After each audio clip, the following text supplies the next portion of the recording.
I assume everyone here knows what Five Nights at Freddy's is. Whether you love it or you hate it, FNAF is a pretty massive game franchise. Now, I'm a pretty big FNAF fan, if I do say so myself, but after the release of Security Breach, and the fact that the story is probably never gonna come to an end, and the story is just too complicated to figure out anyway, I'm starting to not be so fond of the game. That being said though, I really do like the FNAF fan games. They were a bit interesting at first, but over time, you can really see how much effort people started putting into these games. Some games are awesome and very well made. Some games are not so cool. But one fan game a lot of people love is a game called Jolly. Jolly was created all the way back in 2016 by a 13-year-old kid who went by the username Ivan G. Today, I want to go back and take a look into the first Jolly game and see if it still holds up to today in probably 2023, because it takes me like 7 months to make a video. So prepare yourself as I get ready to put my probably not good opinion on the internet.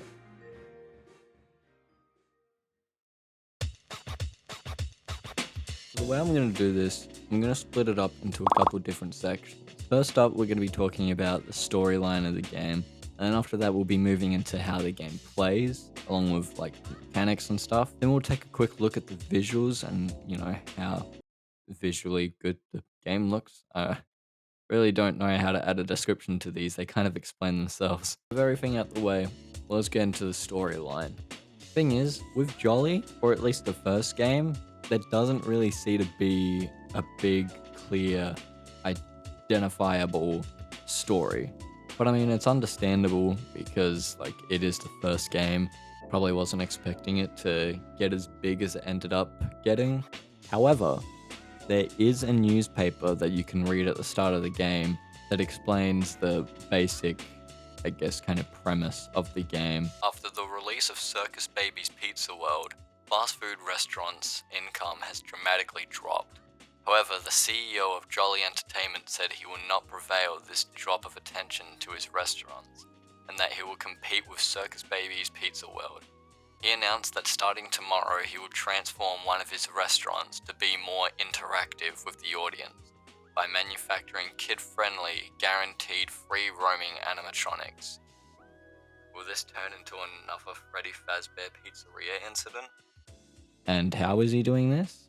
What I assume is that he's using the FNAF 1 parts and stuff, like Freddy, Bonnie, Chica, and all that. Because in the office room, there is a box with stuff that you learn you bought from an auction. So that's just my little game theory. A game theory!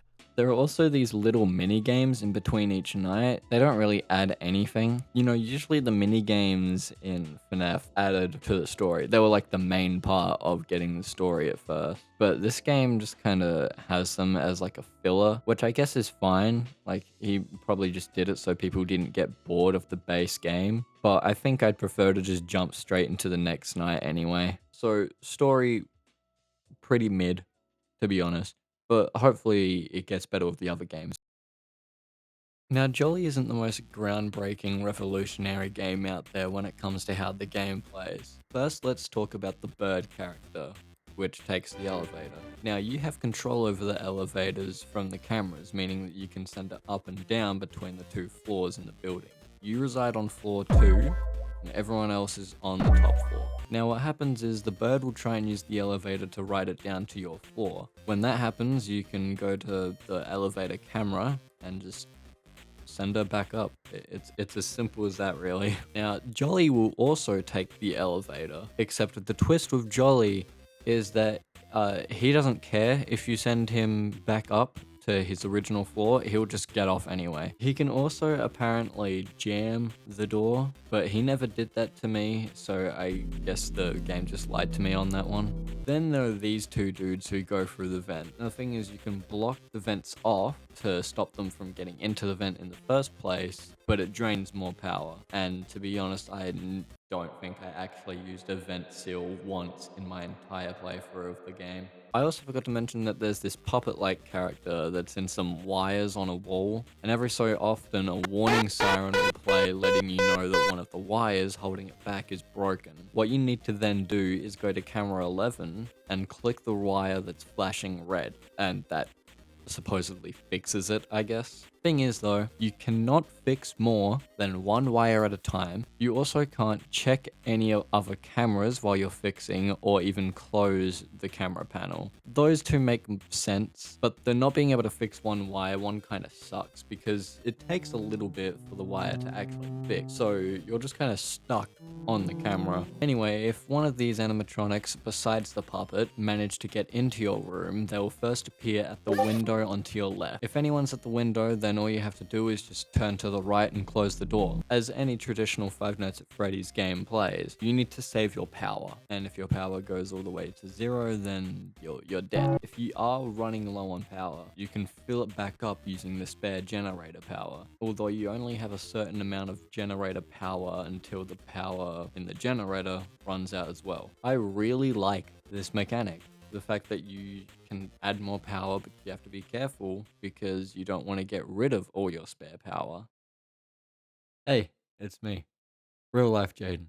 It's really hot, but I decided to put a shirt on for your sake because I'm a minor and that would not be okay to put on the internet. I'm only doing this because I realized that I forgot to actually rate the the mechanics of the game.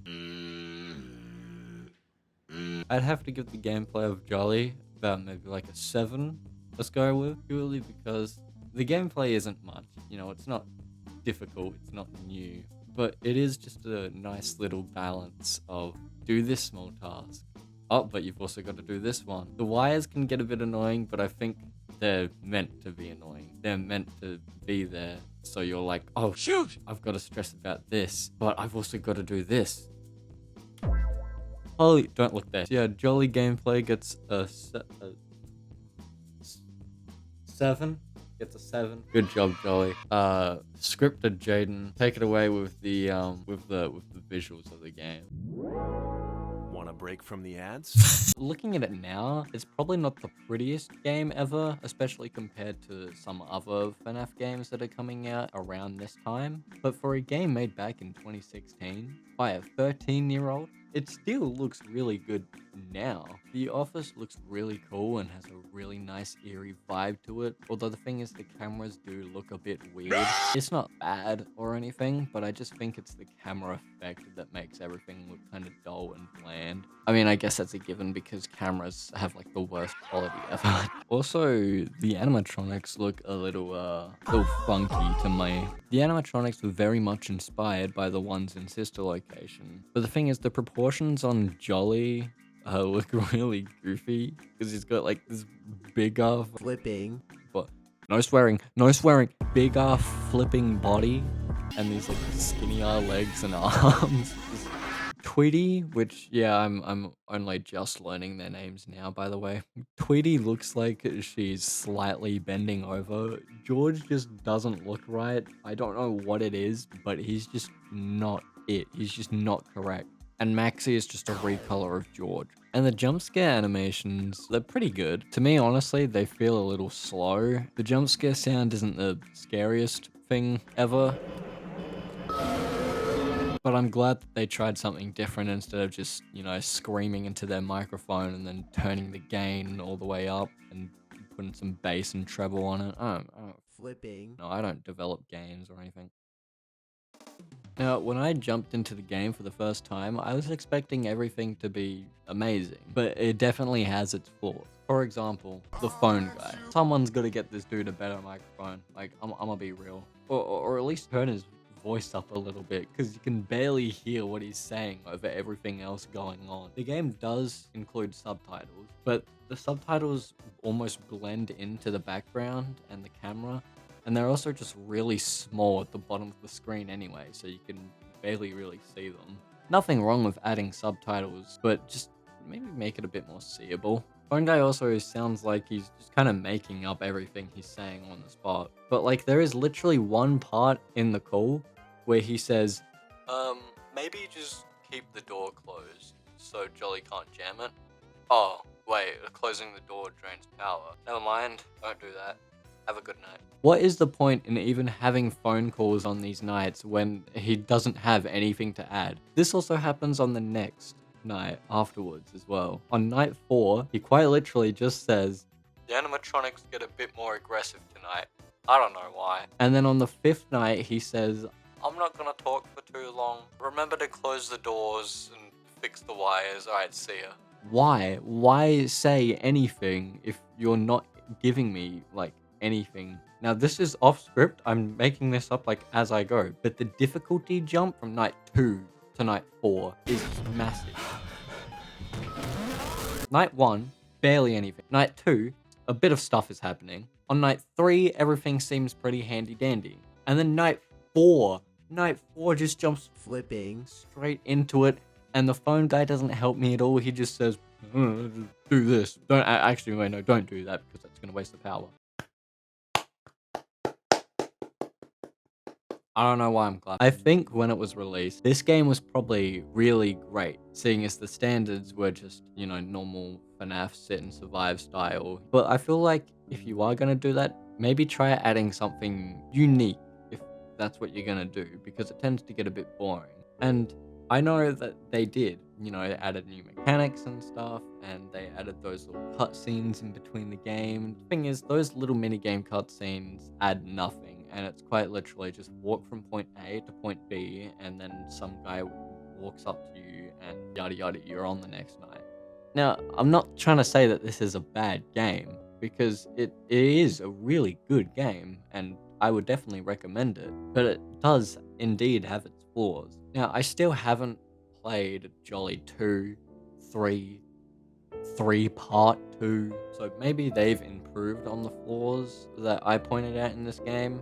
Now, I'm gonna have to give this game maybe like a 6 on the Jaden scale. I give it this because it's a good game, a pretty good game, and especially seeing as it was made as like a 13-year-old and it was like his first game, it's pretty good. But I probably only thought it was going to be amazing because it was so hyped, but I then played it like 5 years later. Now, if you've managed to make it this far into the video, I want to say thank you for watching. If you enjoyed this video, please consider liking. Any little bit of support helps me out. Even just watching this video to the point where it counts as a view. I'm starting to really like this whole discussion type thing, especially after my Left 4 Dead video, and I have a couple more planned, reviews and discussion type stuff, and you can best bet that they are going to be 10 times better than whatever this is when it comes out. Now, with all that out the way, thank you for watching, have a great day, see you in the next 7 years when I upload my next video, and completely brush off the fact that I haven't uploaded for 7 years.